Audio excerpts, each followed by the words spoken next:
예, 안녕하세요. 자, 여러분들 저기 19페이지 그 밖에 청구 및 계약 그 부분부터 먼저 보도록 하겠습니다. 자, 우편법 파트는 그 양이 얼마 안 되니까 뭐 될 수 있도록 좀 꼼꼼하게 그렇게 볼 수 있도록 하겠습니다. 여러분도 알다시피 그 우편 파트는 뭐 어차피 금융이랑 우편 쪽 그동안의 출제 비율을 보면 뭐 9문제 9문제 같잖아요. 그래서 우편 파트는 그동안 뭐 기출 문제를 보더라도 아주 구석진 곳에서 꼼꼼하게 그렇게 나왔었거든요. 그래서 여러분들이 우편 파트는 양이 그만큼 적은 만큼 뭐 문장 하나하나마다 꼭 꼼꼼하게 그렇게 보시기를 권해드립니다. 자, 그러면 19페이지고 1번 먼저 볼게요. 자, 1번. 내용 증명의 수친 주소 성명을 변경하려면 우편물을 반환한 뒤 새로운 내용물로 다시 작성하여 발송하거나 봉투와 원본, 등본의 내용을 모두 같게 고친 후 발송해야 한다라고 되어 있네요.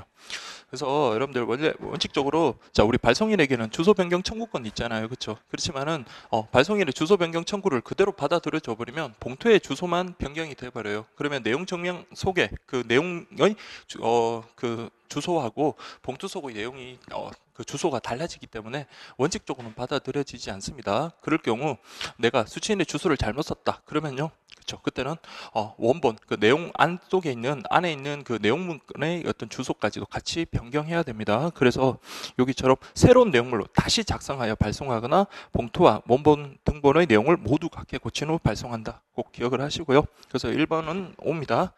2번 특별송달 내용 증명 선고편 외화 현금 배달 우편물 냉장 냉동 보관이 필요한 우편물이 배달 후 체국에 도착한 경우 배달이 완료되기 전이라면 수취인의 주소 변경을 청구할 수 있다. 자, 이런 배달이 완료되기 전이라면 뭐 그거와 상관없이 지금 여기 나오는 예시 6가지 있죠. 이번에 새로 들어온 건데 특, 내, 선, 외, 냉완입니다. 지금 그 해설지에 낸완이라고 되어 있는 것 같던데요. 낸이 아니라 냉이에요. 그래서 여러분들 특, 내, 선, 외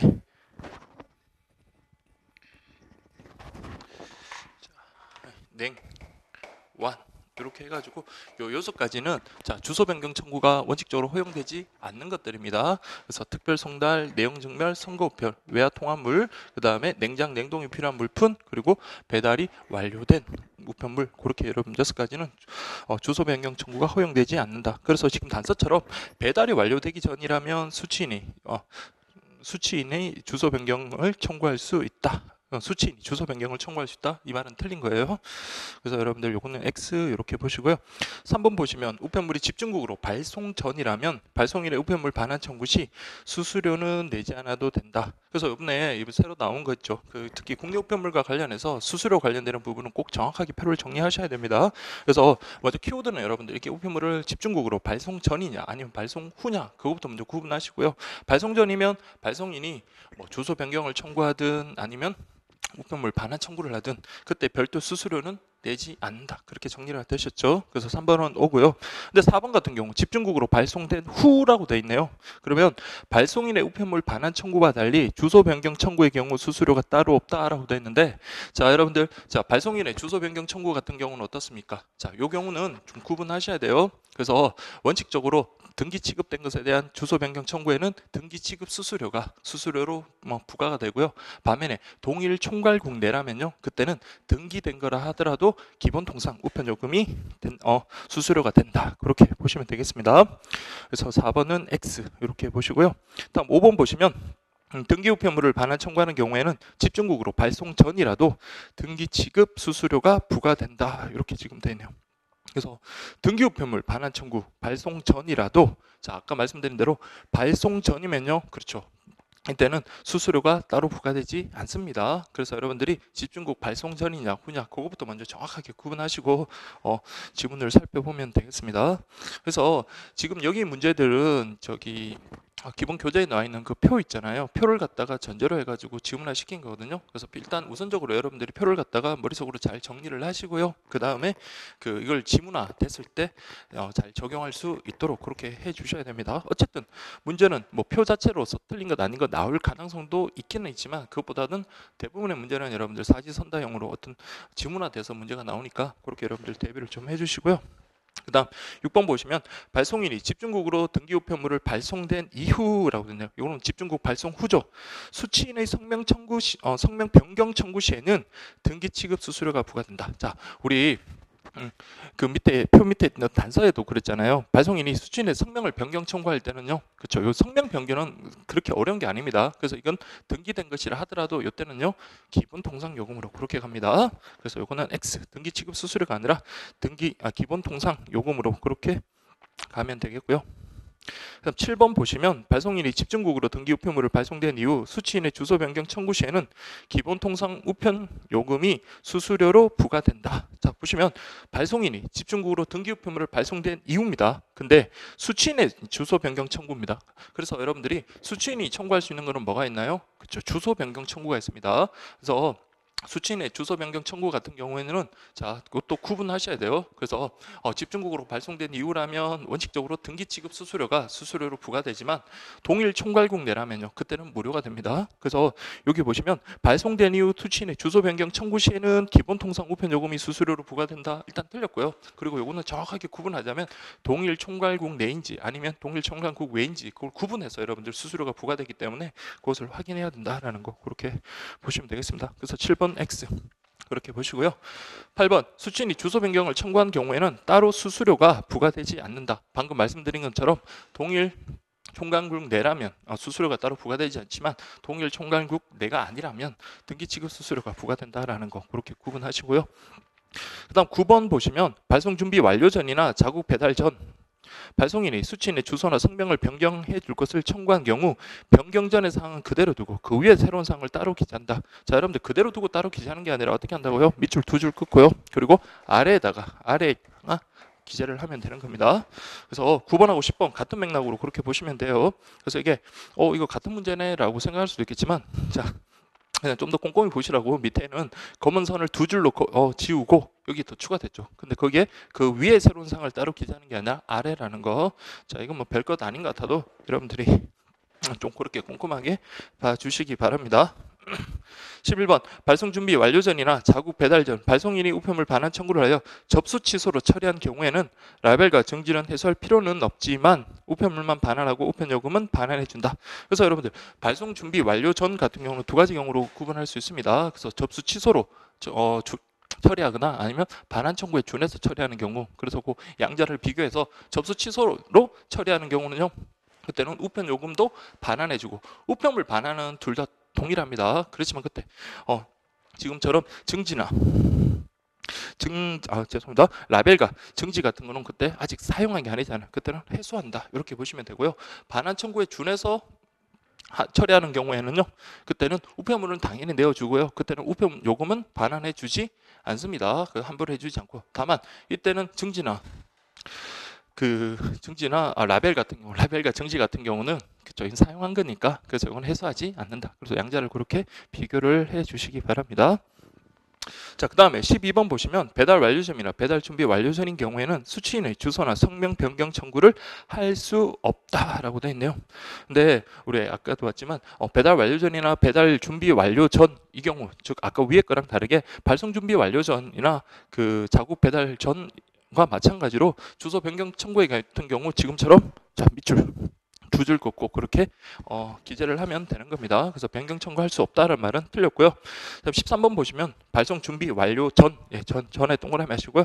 발송인의 우편물을 반환을 청구했을 때는 요금 반환은 하지 않고 증지만 해소한다. 이렇게 우리 단정지면 안 돼요. 그래서 발송 준비 완료 전이라면 자, 두 가지 단계가 있습니다. 접수 취소로 처리하는 경우가 있고요. 그다음 반환 청구에 준해서 처리하는 경우가 있습니다. 그래서 이걸 일괄적으로 여러분들 요금 반환을 하지 않고 중지만 해소한다. 이렇게 단정 지어서는 안 된다. 그렇게 보시면 되겠고요.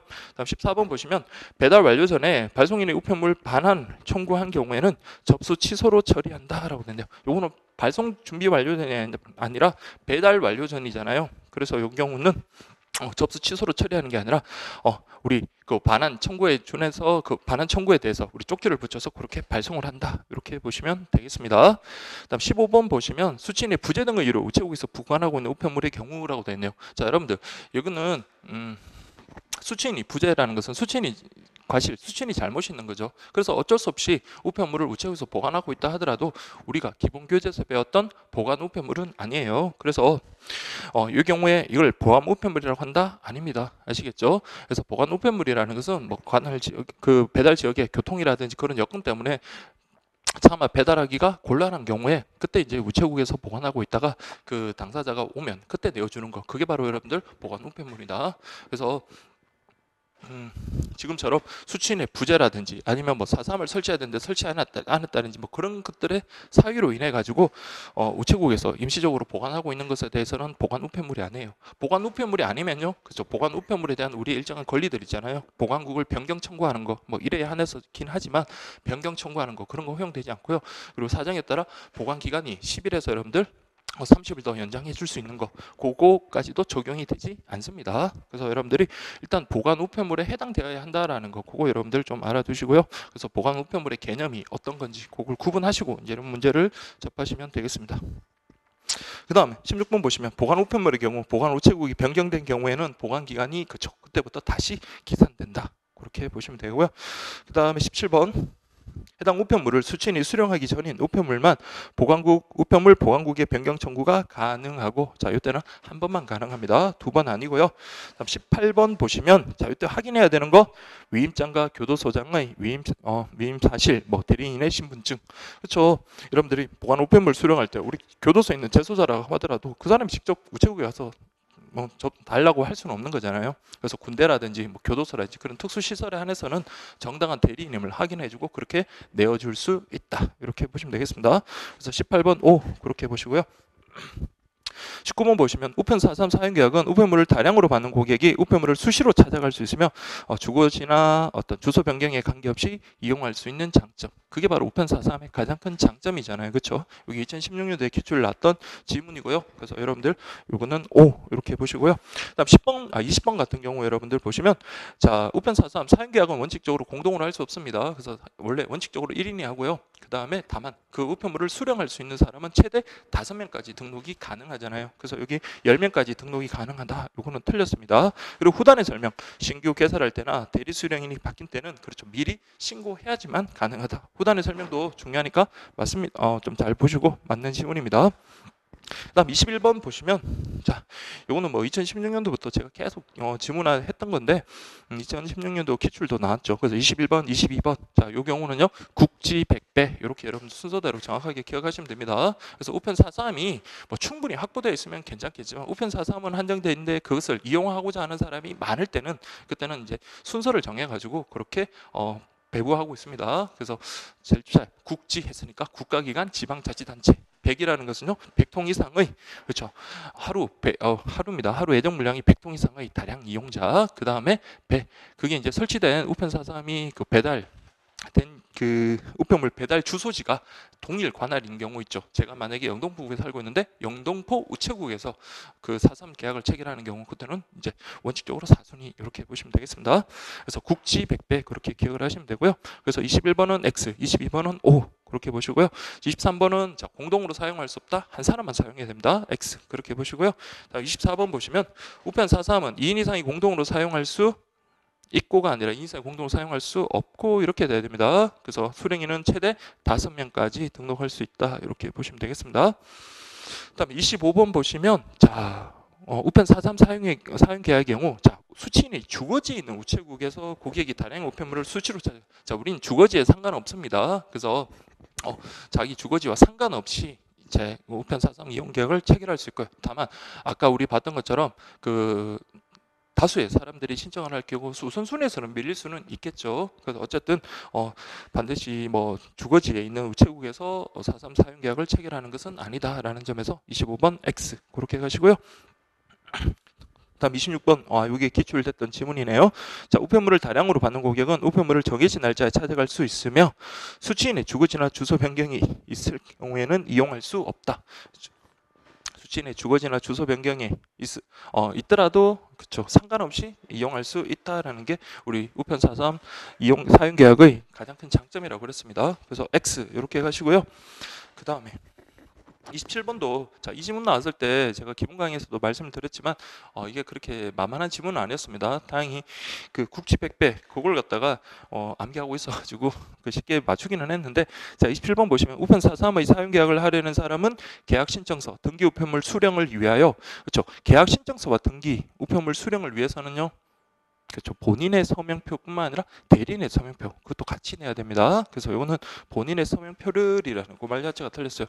그래서 이렇게 아주 디테일하게 나오기 때문에 그 우편 금융 상식이 그렇게 만만한 과목은 아닌 것 같아요. 그래서 특히 우편 파트너 여러분들이 좀 더 꼼꼼하게 그렇게 정리하시기 바랍니다.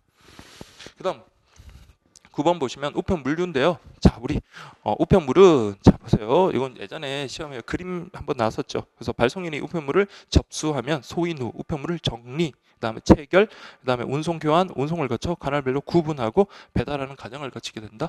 5입니다. 자, 이렇게 해보시고요. 그다음에 2번 같은 경우는 쉽죠. 특급 일반 등기가 있으면요. 특급 일반 등기 일반 우편물 그 순서대로 가야 되겠죠. 그래서 이건 X 그렇게 가면 되고요. 그다음 3번 일반 우편물을 담은 운송 용기는 운송 송달증을 등록한 뒤에 발송한다. 이건 당연한 건데 그래도 여러분들 이런 지문도 시험에 나올 수 있으니까 한번 확인해 보라는 차원에서 낸 거거든요. 그래서 그걸 확인하십시오. 일반 우편물을 담은 운송 용기는 운송 송달증을 등록한 뒤에 발송한다. 그렇게 보시면 되겠고요. 그다음 일반 우편물이 여러 개 섞였습니다. 그러면 여러분들 무게에 따라 구분할까요? 크기에 따라 구분할까요? 형태에 따라 구분할까요? 자, 여기 보시면 자, 무게별로 분류 안 해요. 그래서 이거는 형태에 따라서 분류한다는 거 기억을 하시고요. 그다음 5번 보시면 자, 5번 문제 같은 경우는 그 여러분들 그냥 한번 책을 보시다가 혹시나 해서 낸 건데 이게 문제 자체는 아주 안 좋은 문제죠. 그래서 보시면 일반 우편물을 운송 용기에 담을 때는 책임자가 지정하는 자가 참관하여 우편물류 시스템으로 부가 취급 우편물 송달증을 생성하고 송달증과 현품 수량을 대조 확인한 후 발송한다. 이렇게 되어 있죠. 그래서 이 경우에 여러분들 자 보시면 부가 취급 우편물 송달증을 생성하고 이 부분에서 여러분 힌트를 얻었을 겁니다. 그래서 어쨌든 일반 우편물에 대해서 이렇게 취급하는 게 아니라 부가 취급 우편물에 대해서 이렇게 취급한다. 그렇게 이해하시면 되고요. 그래서 5번 정답은 X 이렇게 가면 되겠습니다. 그다음 6번 보시면 부가 취급 우편물은 자, 덮개가 있는 우편 상자에 담아 덮개에 운송 용기 국명표를 부착하고 여기까지는 별 문제 없죠. 자, 덮개가 있습니다. 그럼 끈으로 반드시 묶어야 돼요. 그래야지 덮개가 벗겨지지 않잖아요. 그래서 필요시란 말이 틀렸고요. 반드시 묶은 끈을 사용하여 봉함한 후 발송한다. 이렇게 가야 됩니다. 그다음 7번 같은 경우는 자 제가 뭐 이런 모의고사에서도 좀 변형해서 낸 적이 있는데 자 이거는 이거 자체로 여러분 구분하시면 됩니다. 당일 특급 우편물 같은 경우는 구별해서 분리한다. 그래서 구별하고 분리 따로네요. 따로 구별하여 따로 묶어서 발송한다. 그 부분 좀 잘 키워드로 좀 체크를 해주시고요. 그다음 8번 같은 경우 자 이거는 제가 8번은 제가 2016년도에 그때 냈던 지문이고요. 그 9번 문제는 2016년도에 나왔던 기출인데 그때 이거 보고 이렇게 똑같이 생각할 수도 있구나 이렇게 생각을 해서 좀 놀랐는데 한번 보세요. 자, 분류 및 구분한 우편물은 섞이지 않게 운송 용기에 적재하는데 이때 여러 형태의 우편물을 함께 넣을 때는 자 등기 소포 일반 소포가 있으면요 일단 우편물을 적재할 때 여러분들 무거운 걸 갖다가 아래다 둬야 되겠죠. 그리고 같은 무거운 거라면요 먼저 꺼내는 걸 위에다 둬야 되겠죠. 그러면 제일 먼저 적재해야 되는 건 나중에 꺼내는 거. 그래서 일반 소포물 그 다음에 등기 소포물 그 다음 일반 우편물 일반 통상 등기 통상 그리고 중간에 만나서 교환하는 중개 우편물 그 순서가 되겠죠. 그래서 등기 소포, 일반 소포, 등기 통상, 일반 통상, 중개 우편물 이 순서가 아니라요. 그래서 일반 소포, 등기 소포, 일반 통상, 그다음 등기 통상, 중개 우편물 순서로 담는다. 이렇게 되겠습니다. 그래서 9번도 기출됐던 거 그런 맥락으로 그렇게 확인하시면 되겠습니다. 그래서 똑같은 문제가 그렇게 나왔습니다. 10번 소포 우편물을 적재할 때는 가벼운 소포, 취약한 소포는 당연히 무거운 소포 위에다 적재해야 되겠죠. 그래서 10번은 O, 11번은 행선지별로 구분한 우편물을 효율적으로 운송하기 위하여 운송 거점에서 그쵸 운송 용기를 서로 교환하거나 중개 그쵸 이렇게 효율적으로 우리 배송하기 위해서 뭡니까 중간에 그러니까 같은 곳으로 가는 곳이면 같이 묶어서 서로 교환하면 훨씬 더 효율적으로 배송이 가능하고 시간도 줄일 수 있겠죠. 그래서 그걸 우리가 교환이라고 합니다. 우편물의 교환. 그래서 11번은 그래서 우편물의 교환이라는 개념 자체 그냥 확인하는 의미에서 출제한 지문이고요. 다음 12번 보시면 우편물의 운송과 관련하여 제1순위는 기록 취급 우편물과 국제항공 우편물 맞습니다. 그래서 기록 취급 우편물과 국제항공 우편물. 그래서 1순위 기록 취급, 그다음 뭐 기록 취급이면 당연히 뭐 등기라든지 특급이라든지 그런 거 포함되겠고요. 그다음 국제 항공 우편물도 1순위다. 2순위 같은 경우 보세요. 13번. 등기통상 우편물과 국제항공 우편물, 1등급 우편물은 모두 2순위를 적용한다라고 되어 있네요. 자, 그래서 여러분들 등기 됐으니까 기록 취급되는 거고요. 다음 국제항공 1순위, 1등급 우편. 자, 2순위가 아니고 이거는 1순위 이렇게 가야 되겠고요. 14번 보시면 일반 소포 우편물과 국제 선편 통상 우편물 중 서장, 그 다음에 등기 소포 우편물 중, 자, 이 세 가지가 예시가 나왔네요. 그 중에서 가장 빠른 운송 순위에 적용을 받는 것은 등기 소포. 자, 등기 소포는 등기 취급, 즉 기록 취급된 거잖아요, 그렇죠? 그래서 이거는 1순위 이렇게 가면 되고요. 그 다음에 국제 선편 통상 우편물 중에서 그 중에서 서장하고 엽서는요, 그렇죠? 이때는 2순위가 되는 겁니다. 2순위가 되고, 그리고 그 외 뭐 일반 소포 우편물 같은 이런 것들은 3순위 이렇게 가면 되겠습니다. 그래서 가장 빠른 것은 등기 소포 우편물이다. 맞는 지문이네요. 그 14번은 O. 15번은 운송의 종류 중 우편물의 일시적인 폭주와 교통의 장애 등 그 밖의 특별한 사정이 있다고 인정되는 경우에는 우편물의 원활한 송달을 위하여 전세 차량, 선박, 항공기 등을 이용하는 거, 이걸 특별 운송이라고 하고, 요금은요 사후에 정산한다. 그렇게 보시면 15번, 16번 그렇게 해결될 겁니다. 그래서 XX 그렇게 가시면 되고요. 그 다음에 17번 보시면, 자, 우편물 배달 시 2인 이상의 수취인으로 하는 경우에는, 그렇죠, 이때 두 명한테 동시에 전해줄 수는 없잖아요. 그 중에 1인에게 배달을 하면 우편 간서로서는 책임을 다 한 게 됩니다. 그래서 1인에게 배달하면 되고, 취급 과정을 기록하는 우편물에 대해서는 그때는요, 그렇죠, 정당한 수령인에게 주고요. 그 다음에 우리 보통 이제 사인 같은 거 받잖아요. 그래서 그 수령 시 확인을 받고 배달해야 된다. 맞는 지문이 되겠습니다. 자, 그 다음에 이제 18번, 19번, 20번까지네요. 자, 20번까지 요거는 여러분들 잘 기억하셔야 돼요. 그래서 일반 우편물, 그리고 교재에는 모든 우편물이라는 그런 표현으로 됐습니다. 그래서 모든 우편물, 죄송합니다. 모든 지역의 우편물 이렇게 되어 있습니다. 모든 지역의 보통 우편물, 정확하게 구분하십시오. 모든 지역의 보통 우편물에 대해서는, 자, 우편물 도착한 날 술로 구분하고, 자, 그 원칙적으로는 요거는 오전에 도착한 거예요. 그래서 도착한 날 술로 구분하고요. 술로 구분한 그 다음날에 배달한다. 맞는 지문이 되고요. 그렇지만 19번처럼 보시면, 자, 10배 술로 구분기가 설치되어 있는 곳은 술로 구분의 당일. 자, 우리 술로 구분하고 원칙적으로는 다음날 배달한다. 이렇게 보시면 됩니다. 그래서 당일이 아니라 다음날이고요. 다만, 자, 20번처럼 여기 지문은 안 나왔는데, 만약에 오후에 도착한 거는요, 그렇죠, 그때는 오후에 바로 술로 구분하는 게 아니라 다음날 술로 구분하고, 술로 구분한 다음날 배달한다. 그렇게 정리하시고, 그다음 마지막으로 볼 수 있는 게 시한성, 특급, 뭐 등기, 뭐 이런 것들은 있죠. 이런 것들은 빨리 보내야 되잖아요, 그렇죠? 그래서 도착하자마자 당일날 술로 구분하고, 술로 구분한 당일날 배달한다. 이렇게 정리하시면 되겠습니다. 그래서 19번, 20번, 21번은 잘 정리를 하셔가지고 구분하셔야 돼요. 자, 21번 보시면 배달 우선순위, 자, 우리 발송 우선순위하고 같습니다. 그래서 배달, 발송, 배달 둘 다 우선순위에서 일반 통상 우편물, 자, 국제선편 통상 우편물 중 서장, 엽서 포함은 1순위가 아니라 2순위다. 이렇게 가시면 되겠고요. 그 다음에 22번 보시면 동일 건축물이나 구내의 수취인에게 배달할 우편물은 그 건축물이나 구내 관리사무소 접수처 또는 관리인에게 배달할 수 있는데, 관리사무소 접수, 관리인 등이 없는 경우에는 일반 우편물은 우편함에 배달하고, 우편함에 넣을 수 없는, 우편함에 넣을 수 없다고 다시 반송 처리하는 건 아니겠죠. 그래서 우편함에 넣을 수 있는 거는 우편함에 넣되, 그렇지 못한 것들이 있죠. 뭐 가령 등기 취급된 거라든지 아니면 부피가 큰 거, 그런 것들은, 그렇죠, 직접 전해줘야 되겠죠. 그래서 직접 배달한다. 이렇게 가야 됩니다.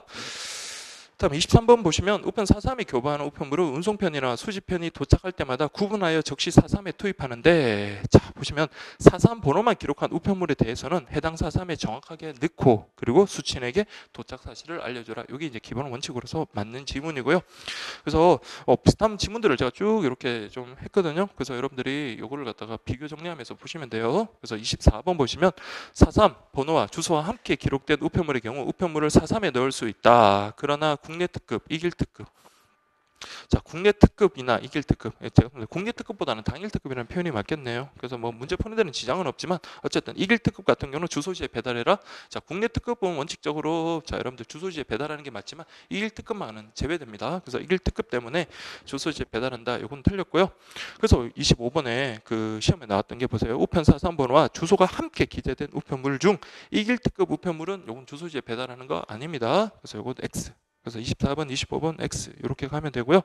26번 보시면 우편 4.3 번호를 기록하지 않은 우편물의 경우 우편 4.3 사용자에게 가는 우편물이 확실하더라도, 자, 여러분들, 자, 원칙적으로는 뭡니까? 우편 사상 번호를 기록하지 않고 주소지만 배달했다. 그러면 이 사람의 의사는 주소지로 배달하는 게 맞아요. 그렇지만 늘 우편 사상으로 늘 배달되던 내용입니다. 그래서 그 경우에는 확실하다는 그런 판단이 있다면 그때는 우편 사삼으로 배달할 수 있는 거예요. 그래서 우편 사삼에 배달할 수 있다라는 거 꼭 기억을 하십시오. 그래서 26번 X 그렇게 보시고요. 그렇지만 27번 같이 등기소포 같은 경우는 사삼 번호를 기록하지 않았으면요, 이거는 등기소포기 때문에 사삼으로 가는 게 아니라 이거는 원칙적으로 어디요? 주소지로 배달해 합니다. 27번은 O. 다음 28번 보시면 우체국 보관에 표시가 있는 우편물은 수취인에게 연락을 취한 후 적절한 일시에 배달해 준다. 이렇게 되어 있네요. 자, 우체국 보관에 표시가 있는 거 그랬네요. 그래서 아까 보관 우편물 같은 경우는 어떻게 우리 처리하는 겁니까? 자, 우체국에 보관하고 있으면 그 사람한테 연락을 취해 가지고 위치를 안 다음에 정확하게 위치를 아는 게 아니라 어떤 정확한 날짜에 배달을 직접 해주는 게 아니라 우체국 창구에서 내어주는 겁니다. 그래서 이 표현이 있죠. 적절한 일시에 배달해준다. 이게 아니라 우체국 창구에서 내어준다. 그렇게 가야 되겠고요. 다음 29번 보시면 집배원 배달 전이나 배달하지 못해 반송하기 전 보관하고 있는 우편물은 수취인의 청구에 의해서 창구 교부한다. 그래서 보관 우편물 수취인의 청구에 의해서 창구 교부 맞고요. 그리고 30번처럼 선박이나 등대로 가는 것도요. 선박이나 등대까지 갈 수는 없잖아요. 그래서 이것도 우체국 창구에서 교부한다. 그렇게 가야 됩니다. 30번 X. 31번 같은 경우 자, 우리 산간 오지 지역 같은 경우는 너무 집집마다 떨어져 있잖아요. 그렇죠? 그래서 그 일일이 집까지 가서 이렇게 배달하기 곤란하니까 그때는 뭡니까? 마을 공동 수취함을 갖다가 설치를 하는 겁니다. 그래서 우편 사삼이 아니라 이때는 마을 공동 수취함을 설치하고 이렇게 돼야 되겠죠. 그래서 31번엔 X. 다음 32번 보시면 장기간 집을 비우는 경우 등에는 대리수령인의 신고를 통해서 등기우편물 대리수령인을 지정할 수 있는데 그렇게 할 수 있어야 되겠죠. 그래서 중요한 우편물 같은 경우는 내가 직접 못 받더라도 대리수령인을 지정함으로써 그 대리수령인이 받을 수 있도록 그렇게 할 수 있습니다. 자, 근데 일반 우편물의 경우에는 원래 주소지에 배달하고 등기 우편물은 지정된 대리수령인에게 직접 배달한다. 자, 일반 우편물 같은 경우는 굳이 대리수령인까지 필요가 없습니다. 그렇죠? 그때는 주소지에 배달하면 충분한 거니까. 그래서 이때는 주소지에 배달하면 되고요. 다만 등기 우편물 같은 경우는요, 그렇죠? 바로 이제 그 대리수령인에게 가는 게 아니라 한 번은 주소지로 갑니다. 그래서 그 사람이 혹시 있을 수도 있으니까. 그래서 1차가 배달이 안 됐을 경우 그때 대리수령인에게 배달한다. 이게 정확한 표현이에요. 그래서 32번 X 그렇게 가시면 되고요. 33번 보시면 수취인이 장기 부재 시 주소지에 동거인이 있다면 그 동거인에게 배달할 수 있다. 그러나 수취인이 장기 부재 신고서에 돌아올 날짜를 미리 신고했다면 수취인이 돌아올 날짜에 다음 날에 배달한다. 뭐 얼핏 보면 이런 내용이 우리가 그랬지라고 생각할 수 있겠지만 여러분 이거 날짜를 구분하셔야 되죠. 그래서 15일 이내면 그렇죠. 장기 부재 시 돌아올 날짜에 그 돌아올 날짜 다음 날에 배달해 주면 되겠지만 15일을 넘어가면요. 그때는 어떻게 합니까? 그렇죠. 일단은 반송 처리해 버립니다. 수취인 부재로 처리해 가지고 반송 처리한다. 그래서 이렇게 단정 지으면 안 돼요. 그래서 33번 이런 거는 절대 여러분들 말장난이 아니라 다른 시험에서도 다 이런 식으로 이런 문제가 나옵니다. 그래서 뭐 우편금융이 늘 보면 말장난이라고 이렇게 폄하하시는 분들이 되게 많은데 뭐 그렇게 생각할 수도 있겠습니다. 근데 저도 보면 이게 정말로 너무 세세한 거구나라고 생각할 수 있지만 근데 이제 출제자 입장에서도 그렇게 만만하신 분들이 아니에요. 그러니까 국가에서 의뢰를 받아서 출제하는 분들이 그냥 단순한 말장난으로 그렇게 하는 게 아니라 그래도 다 깊은 의미가 있는 것을 갖다가 숫자 아니면 내용을 갖다가 바꾼 거기 때문에 여러분들이 처음부터 접근할 때 말장난으로 접근해 버리면 아예 그 공부가 어려워지는 거고요. 이게 이런 뜻이 있으니까 이렇게 접근을 해야겠다 이렇게 생각하시는 분들은 분명히 여러분들 오랜 시간이 지나도 내용을 이해를 할 수가 있고요. 그리고 시험에서도 분명히 좋은 성적이 있을 겁니다. 그래서 여러분들이 물론 이제 문제들마다 말장난 같은 문제가 제가 생각해도 저도 뭐 그런 내용이 있긴 한데 그래서 단순히 암기하기보다는 좀 이해를 하면서 그렇게 좀 정리를 해주시면 좋겠습니다. 자, 그 다음에 여러분들 34번 보시면 수취인이 장기 부재 시 주소지에 동거인이 있더라도 수취인에게 직접 여러분 동거인이 있으면 당연히 동거인에게 배달하면 되죠. 그래서 이거는 동거인에게 배달할 수 있다. 이렇게 가야 되고요. 35번 보시면 수취인이 부재하여 무인 우편물 보관함에 배달할 때는 수취인의 동의를 받은 후 배달해야 하는데 이게 원칙입니다. 그래서 수취인이 부재다. 뭐 보통 보면 우리 고시종 같은 데 보면 이런 것들이 많이 설치되어 있더라고요. 그래서 학생들이 아침부터 학원 가든지 아니면 독서실에 공부하러 가다 보니까 그런 우편물에 대해서 이런 무인 보관 무인 우편물 보관함이 이렇게 설치된데 이때는 수취인이 동의를 얻은 후에 해야 돼요. 그 수취인을 동의를 받은 후 배달해야 하는데 자 사전에 수취인이 무인 우편물 보관함에 배달해달라고 신청하였다면 수취인을 방문하지 않고 배달할 수 있다. 여기까지 맞아요. 그렇지만 자 이런 경우 있죠. 특별 송달, 보험 등기 이런 경우는요. 그렇죠. 이거는 반드시 정당한 수령인에게 우리 확인을 받고 보내야 되는 배송을 해야 되는 거기 때문에 이때는 자 마찬가지다. 이 말이 틀렸네요. 자 그래서 2014년도 기출에 이렇게 되어 있죠. 무인 우편물 보관함은 보관에 대한 증명 자료를 제공하기 때문에 보험 등기 우편물은 자, 요거는 그 무인 우편물 보관함의 대상 배달할 수 있는 대상이 아니죠. 그래서 요거는 X 이렇게 가면 되고요. 37번 등기 우편물 배달 시에 수령 사실 확인은 특수 우편물 배달 중에 수령인이 서명 또는 날인하는 것으로 한다. 그렇죠. 등기는 수령하고 서명 또는 날인하는 걸로 한다. 이게 원칙이고요. 다음 38번 보시면 동일 건축물 또는 동일 구내의 수취인에게 배달할 우편물은 그 건축 또는 구내의 관리사무소, 접수처 또는 관리인에게 배달할 수 있다. 그래서 제가 늘 예를 드는 게 자, 우리 큰 건물에 사무실에 자, 우리 회사에 만약에 배달하는 거다 그러면 그 일일이 여러분들 부서를 찾아가면서 그 홍길동 씨, 홍길순 씨 찾아가면서 그렇게 배달할 필요는 없다라고 했습니다. 그래서 이런 경우 구내의 관리사무소, 접수처 또는 관리인에게 배달할 수 있습니다. 그래서 38번 오고요. 39번 보시면 자, 우체국 보관의 표시가 있다. 그러면 여러분들 이건 보관 우편물이죠. 그러니까 보관 기간은 도착한 다음 날부터 계산하여 10일로 한다.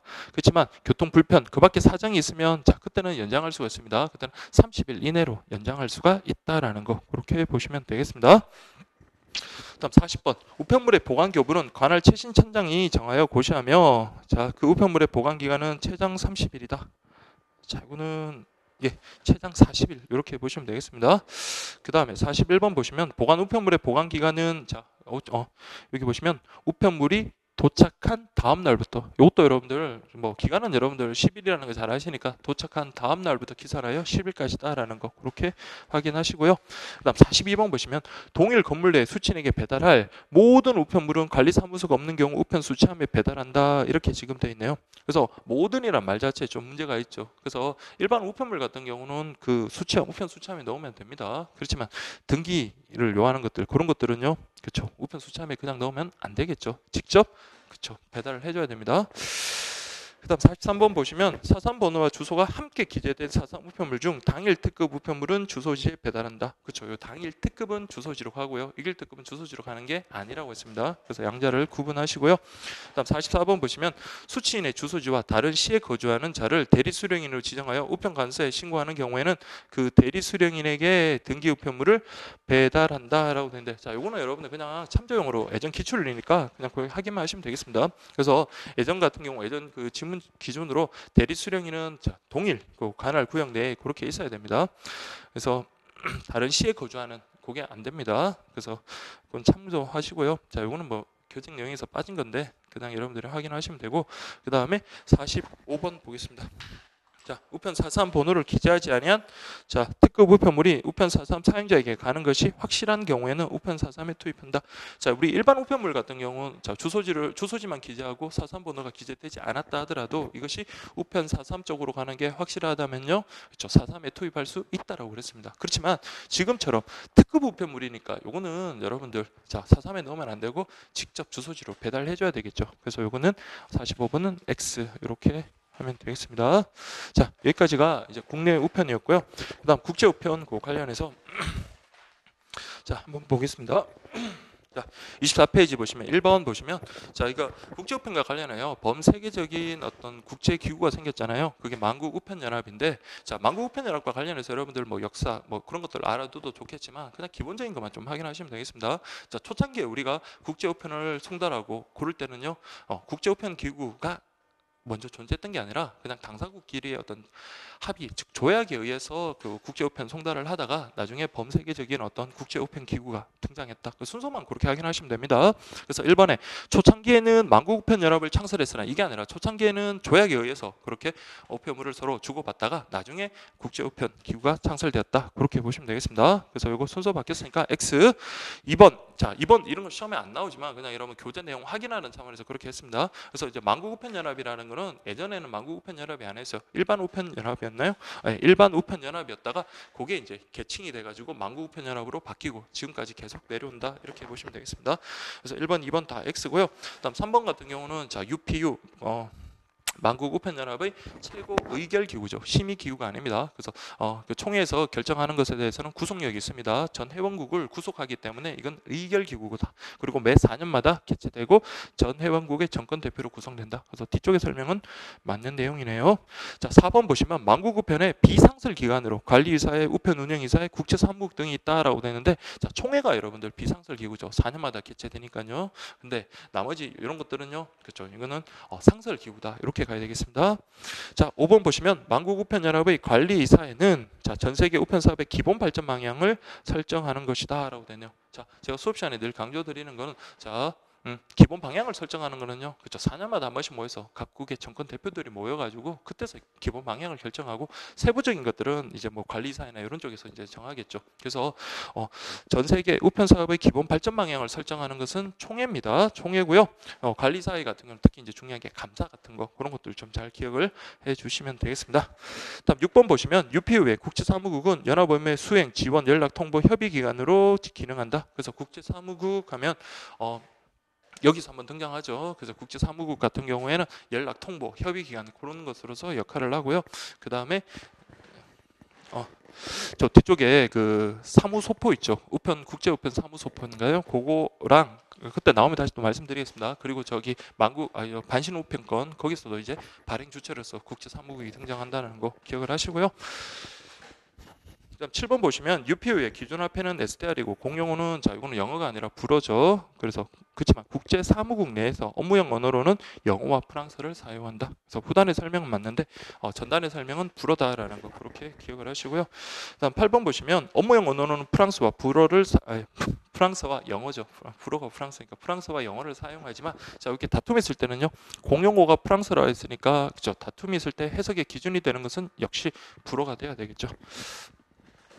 다음 9번 보세요. 만국우편연합의 화폐 단위는 자 이때는 국제통화기금 IMF의 준비통화 요거는 SDR입니다. 그래서 우리 국제우편과 관련해서 SDR이 좀 자주 등장하잖아요. 그래서 뭐 SDR 300 SDR을 기준으로 뭐 CN22, 23 뭐 구분한다는 등 뭐 그렇게 나오고 그리고 국제 보험소포를 보험소포 있죠. 보험소포를 갖다가 가액을 기재할 때 우리가 원화로 기재하면 그 발송 우체국에서 그걸 SDR로 환산해서 그렇게 기재한다는 것들 할 때 나오듯이 자 우리 만국우편연합의 화폐 단위는 SDR 이렇게 기억을 하시고요.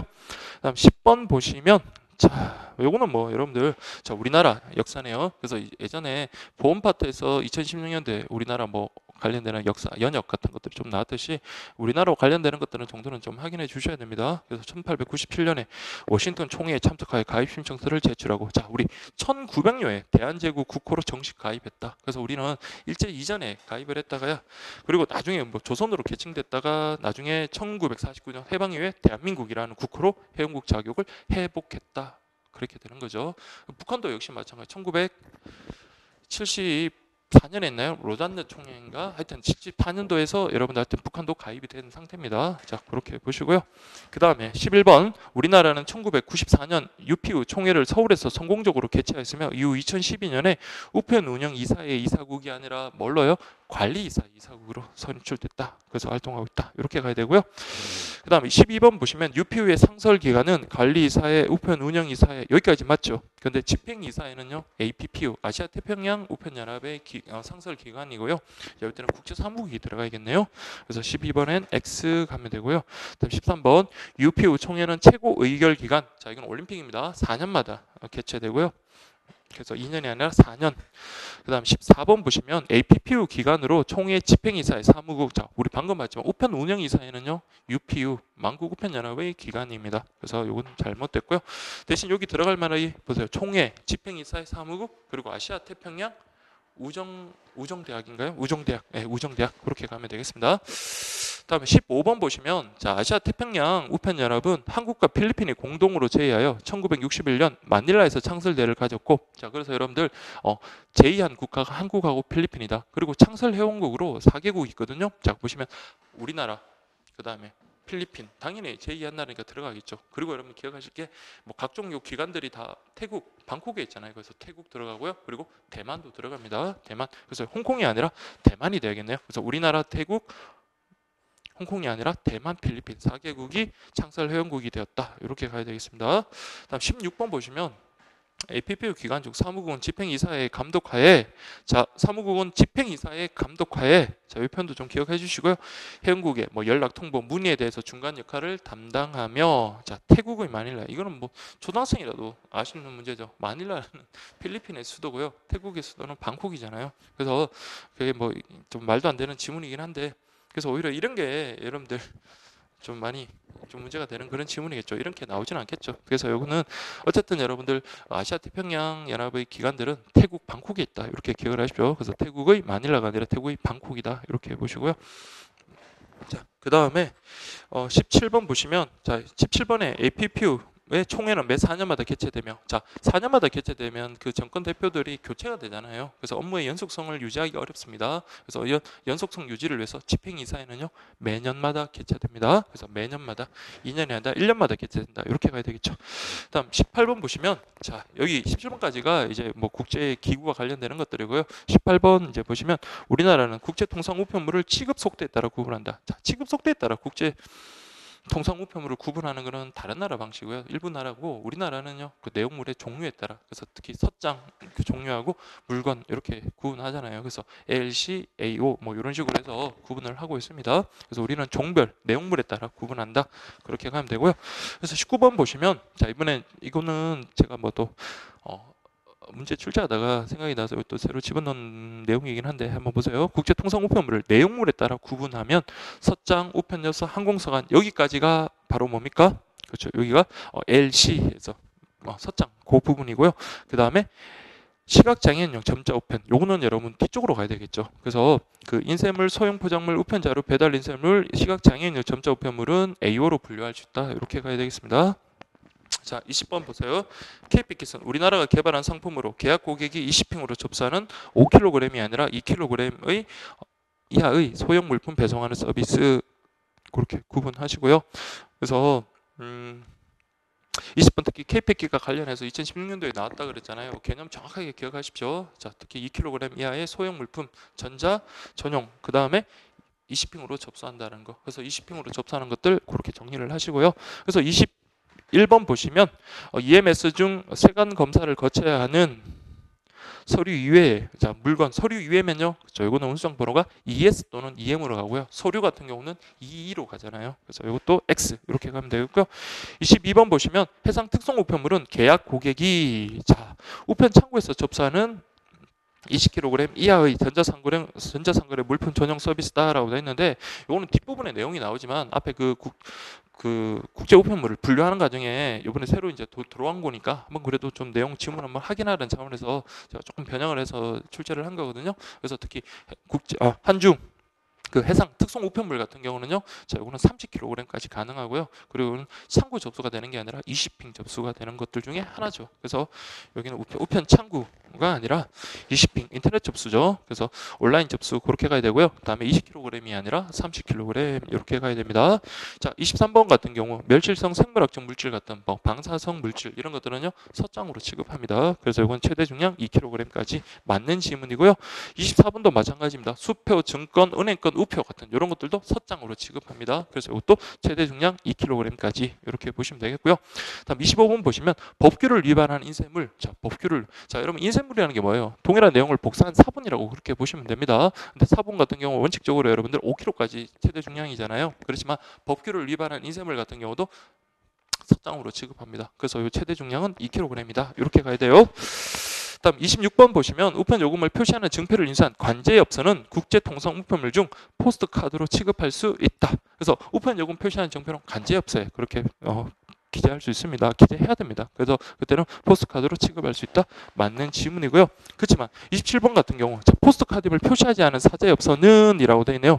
그래서 자, 포스트카드, 포스테일이라는 것은 관제엽서든 사제엽서든 여러분들 무조건 기재를 해야 됩니다. 그래서 우리 우표 엽서에 보면 엽서, 우편 엽서, 뭐 포스트카드 이런 표시가 있어야 돼요. 근데 그렇게 표시하지 않은 사제엽서 같은 경우는 그쵸, 국제통상 우편물 중 우편 엽서로 취급할 수 없습니다. 그래서 이것도 오고요. 다음 28번 보시면 한 매의 종이를 접어서 편지지하고 봉투를 겸한 직사각형의 봉합 엽서. 이게 이제 여러분들 한 장으로 이렇게 봉투하고 내용물하고 같이 들 수 있는 거. 그거에 바로 항공서간이라고 하는데, 자, 항공서간의 특징은요, 그렇죠, 공통의 단일 요금, 세계 모든 지역에서 공통된 단일 요금을 적용한다 그랬습니다. 그래서 항공서간과 관련해 가지고 마찬가지긴 하지만 저기 여기 이제 최대 중량이 요거는 5g이었죠. 5g이었고, 그다음에 사제항공서간 발행할 때 지방우정청장의 승인 후에 요거는 민간에서 조사한다는 거, 그런 거까지 좀 잘 기억을 하시고요. 그래서 이런 내용이 나오면 여러분 머릿속에 이렇게 쭉 이렇게 정리가 되셨으면 좋겠습니다. 자, 그다음에 30번 보시면 자, 지금 학교에서 아닙니다. 29번에 나왔네요. 관제항공서간은 정부 발행, 요금, 우편 요금 표시 증표 인쇄 가능. 그렇지만 사제항공서간은 과학기술정보통신부 장관의 승인 후 민간에서 조제는 맞는데, 요거는 과학기술정보통신부 장관이 아니라 지방우정청장의 승인 후 이렇게 가야 되겠죠. 지방우정청장의 승인 후. 그래서 제가 요거하고 광고 우편 엽서하고 자꾸 비교를 하면서 말씀을 많이 드렸었습니다. 자, 그다음 30번 보시면 그 인쇄물 요건에 해당하여, 자, 여기 그 세 번째 줄에 보시면 그 신문 원고, 필사 납부, 이건 여러분들 동일한 내용의 복사본이 아니죠. 그래서 인쇄물 요건에는 해당하지 않지만 물로 취급한다. 인쇄물로 취급하기 때문에 취급 제한 중량은 5kg 이렇게 돼야 돼요. 그래서 요거는 해당하여, 인쇄물 요건에 해당하여, 그 부분이 틀렸고요. 다음 31번 보시면 자, 학생들에게 보낸 통신 강의록, 요거는 인쇄물의 요건은 부합하지는 않지만 인쇄물로 취급하기 때문에 5kg까지다 이렇게 가야 됩니다. 자, 다음 32번 보시면 자, 요 사제항공서간 같은 경우 요 요건에 있잖아요. 그래서 그거 좀 잘 기억하십시오. 가로, 세로, 비율, 여기 직사각형 형태가 되기 때문에 1.4배 이하가 되면 말도 안 되는 게 돼버리죠. 그래서 1.4배 이상이다. 그리고 중량은 5g이네. 바탕은 연청색, 전면 가장자리는 적색 및 청색. 그다음에 발송인이 아는 자의 광고를 기재하지 말아야 되는 요건에 부합해야 된다. 자, 시험에 이렇게 나오진 않겠지만 이참에 여러분들 요 요건들 한번 쭉 한번 훑어보십시오. 자, 그렇게 보시고요. 그 다음 33번 보시면 소형 포장물은 현실적이고 개인적인 통신물 성격의 서류 동봉이 가능하지만 그 시각장애인용 점자 우편물 하고요, 그 다음에 소포 우편물 같은 경우는 안 된다 그랬죠. 그래서 요 33번은 O 이렇게 가면 되고요. 34번 같은 경우 자, 국제 소포 우편물에서 5kg 747g의 무게다 그러면, 자, 우리 일반 국제 보통 소포 같은 경우는 100g 단위, 그래서 10g 단위에서 평가 절상을 해버리니까 5,000 사자가 있으니까 10의 자리에서 사자가 있으니까 올려버리면 5,800g 이렇게 돼야 되고요. 보험소포 같은 경우는 10g 단위에서 10g 단위로 표시하니까 1의 자리에서 평가 절상해버리죠. 그래서 1의 자리에 7자가 있죠. 그러니까 이걸 평가 절상해버리면 5,750 이렇게 돼야 되겠네요. 34번 O 이렇게 가면 되고요. 그다음에 35번 보시면 자, 이거 순서가 바뀌었는 것 같네요. 그래서 300SDR을 기준으로 300SDR 이하면 CN22, 자, 300SDR 초과할 경우에는요, 그때는 CN23 이렇게 가야 됩니다. 그래서 순서가 바뀌었고요. 그 다음 36번 보시면 국제 소형 포장 우편물의 내용품 가격이 450SDR이다. 450SDR이면 300SDR을 초과한 경우죠. 그러니까 이때는 CN23 이렇게 가면 되겠습니다. 자, 37번 보시면 시각장애인용 점자 우편물은 등기료를 제외한 모든 요금이 면제된다라고 되네요. 자, 이 등기료가 아니라 항공요금을 제외한 이렇게 가야 되겠죠. 그래서 이 부분 좀 잘 기억하시고, 그 시각장애인 점자 우편물 같은 경우, 그래서 우리가 만약에 등기료가 뭐 항공으로 보내지 않고 선편으로 보내면요, 그때는 모든 요금이 면제가 되는 거겠죠. 그 다음에 38번 보시면 시각장애인용 점자 우편물은 시사적이고 개인적인 통신문 성질의 서류 동봉은 금지되나, 이 부분 아까 우리 저기 33번 내용이랑 같네요. 그래서 맞습니다. 그렇지만 우표, 요금 인형 증지 및 금전적 가치를 나타내는 증서는 또 포함하면 안 됩니다. 그래서 우표 같은 경우는 여러분들 그 겉에 붙이는 경우 있죠. 만약에 어떤 뭐 우편물에 대해서 붙이는 경우, 그 경우는 괜찮지만 우표를 갖다 안에 동봉하는 그런 거는 뭐 안 됩니다. 그래서 여기 시각장애인을 점자 우편물 같은 경우는 우표를 포함한 어떠한 것도요, 그렇죠, 같이 포함할 수는 없다라는 거 그렇게 기억하시고요. 그 다음에 39번 뭐 제한 중량, 특히 국제통상 우편물과 관련한 제한 중량들 뭐 요거는 뭐 문제가 아니라도 그냥 쭉 정리가 되셨을 겁니다. 솥장 같은 경우 2kg, 인쇄물 5kg, 그다음 소형 포장물 2kg, 시각장애인용 점자 우편물 요게 가장 제한 중량이 크죠. 7kg 이렇게 됩니다. 그래서 가장 큰 것은 시각장애인용 점자 우편물 이렇게 가면 되고요. 그 다음에 40번은 여러분들 자 이게 우편 자료 엠팩에 대한 내용이네요. 그래서 동일인이 동일 수신에게 한꺼번에 다량의 인쇄물을 한 개 또는 그 이상을 우편 자료를 활용해서 보내는 경우 이걸 엠팩이라고 하는데 자 여기까지 별 문제가 없습니다. 근데 우편 요금과 별도로 자 통관, 해부, 대행 수수료 자 이게 2,500원을 징수한다. 제가 이거 수수료 자체는 그렇게 중요하게 여기진 않는데 물론 뒤쪽에 수수료들 있죠. IBRS, EMS라든지 아니면 TCS 같은 수수료는 좀 알아두셔야 돼요. 근데 요것도 2,500원이었다가 저기 2016년도 개정 공고에서 바뀐 거거든요. 그래서 요건 또 확인을 하시라는 의미에서 그대로 이번에 또 출제를 했습니다. 그래서 2,500원이 아니라 요거는 4,000원이다. 그렇게 보시면 되겠고요. 다음 41번 보시면 우편자료 배달 인쇄물에서 우편자료 제한 중량은 10kg에서 20kg으로 킬로그램 단위로 계산하고 우편자료 내 각 우편물의 중량은 2kg다라고 되어 있는데 자, 이건 정확하게 보십시오. 그래서 우편 자료 총 중량은 10에서 30kg고요. 각 자료마다는요 2kg이다. 이렇게 기억을 하십시오. 그래서 앞에 게 틀렸네요. 10에서 30kg 이렇게 가면 되겠고요. 그다음 42번 보시면 자, 국제 소포 우편물 같은 경우 솥장 통화 이외의 물건을 포장한 우편물 대상으로 하며 맞죠? 통상적이고 개인적인 통신물 성격의 서류 동봉이 금지된다. 요거는 시각장애인용 점자 우편물과 마찬가지예요. 맞습니다. 자 마지막 거 볼게요. 발송인과 수취인 또는 그 동거인 이외 사람들 간에 교환되는 모든 종류의 통신물은 동봉이 이것도 역시 허용되지 않습니다. 편법 쓰지 말라는 거예요. 안 된다. 이렇게 가야 돼요. 그래서 마지막이 틀렸습니다. X. 43번 보시면 국제 소포 우편물의 보험 소포의 경우 내용품의 보험 가액은 발송인이 정하며 비록 내용품의 보험 가액은 발송인이 정하겠죠. 그렇지만 우리 이게 물품 등이나 안심 소포와 다르게 주관적 가치에 의해서 그렇게 정하는 게 아닙니다. 요거는 객관적인 가치 정해야 돼요. 그래서 비록 객관적인 가치가 없더라도 주관적 가치 이런 소리 나오면 틀린 거예요. 그래서 양자 구분하시고요. 그래서 X. 그리고 우편 사무소포. 여기 나오네요. 아까 국제 사무국이 등장하는 게 우편 사무소포입니다. 자, 요 우편 사무소포는 개념만 확인하시면 돼요. 그래서 보시면 국제 사무국에서 각 나라의 우정청으로 보내는 그런 소포 또는 각 나라의 우정청끼리 서로 주고받는 소포 이렇게 보시면 되겠습니다. 그래서 마지막에 하나, 둘, 세 번째 줄까지는 맞는데요. 마지막 보세요. 회원국, 우정청, 상호간, 국제사무국과 교환되는 소포는 이것도 역시 포함이 되는 걸로 그렇게 가야 됩니다.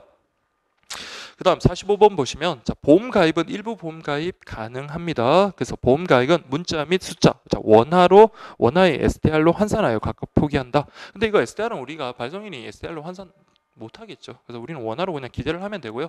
우리 발송 우체국에서 그렇게 변환시켜가지고 환산해가지고 기재를 해주는 겁니다. 그래서 여기 맞고요. 특히 이제 보험 가입 같은 거 또 마찬가지 뭐 중량 같은 거는요. 한번 작성하면 정정이 불가능하기 때문에 반드시 재작성해야 된다까지 그렇게 연결해 주셔야 돼요.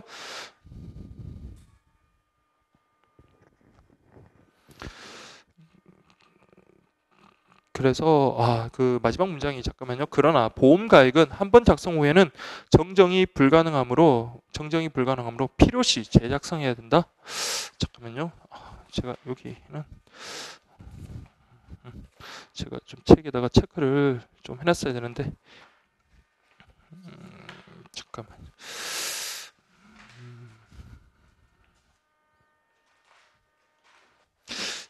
반드시 재작성해야 된다. 이렇게 돼야 되나요?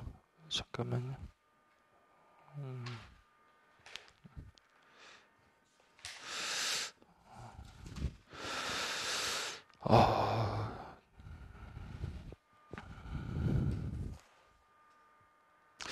그래서 여러분들 자, 이 표현 자체가 조금 애매한 것 같은데 자, 우리 교재 내용대로 갈게요.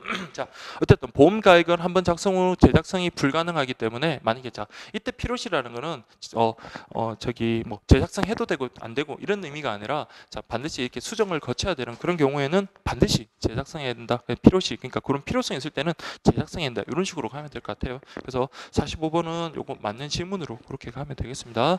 그래서 보험 가액 그리고 중량은 자, 우리 한번 작성하는 거 이게 틀렸다고요. 한다고 여러분들 지우고 그렇게 쓸 수는 없어요. 그때는 그런 상황이 생기면, 그런 필요가 생기면 반드시 제작성해야 된다. 그래서 45번은 O 이렇게 가면 되겠습니다.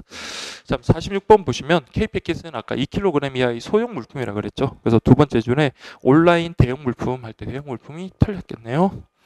다음 47번 보시면 자, K패킷은 온라인 소형 물품의 해외 배송에 적합한 국제 우편 서비스로서 자, 이거는 우편 취급국을 포함한 모든 우체국에서 다룹니다.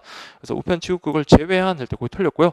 우체국과 계약하여 이용할 수 있으며 그쵸. 이게 특히 월 최소 계약 물량의 제한이 없다라는 거 꼭 기억을 하십시오. 그래서 월 최소 계약 물량이 제한이 없다. 우리 앞에서 한번 나왔었죠. 국내 우편 할 때 기억나시는지 모르겠네요. 그래서 우리 계약 등기할 때 일반형 맞춤형 할 때 나왔었습니다. 자, 그 다음에 맞춤형 계약 등기였죠. 그 다음에 48번 보시면 K패킷은 온라인 소형 물품의 해외 배송에 적합한 국제 우편 서비스로 소형 포장물과 EMS보다 빠른 배송을 하지만 요금은 높다는 단점이 있다. 자, 여러분들 그 K패킷은 그 EMS보다는 좀 느려요. 그렇지만 느린 대신에 요금은 저렴하겠죠. 그래서 일반이랑 그다음에 EMS랑 그 중간 단계다 이렇게 보시면 됩니다. 그래서 이건 X 가면 되고요. 그다음에 이번에 새로 들어온 거네요. 49번 배달 시 서명을 받는 것을 K패킷 라이트. 그다음에 서명 없이 배달하기라는 서명을 받는 K패킷 라이트, 서명 없이 배달하기로 약정한 K패킷 레귤러. 자, 이거는요 순서가 바뀌었죠. 그래서 1회 배송률을 높이기 위해서는 서명이 필요 없는 걸 우리가 K패킷 라이트라고 하고요. 여기 나중에 우리 그 특별 감액 쪽으로 가서 여기 5%의 감액을 받을 수 있다라고 그렇게 정리가 됐었죠. 그래서 49번 순서가 바뀌었고요.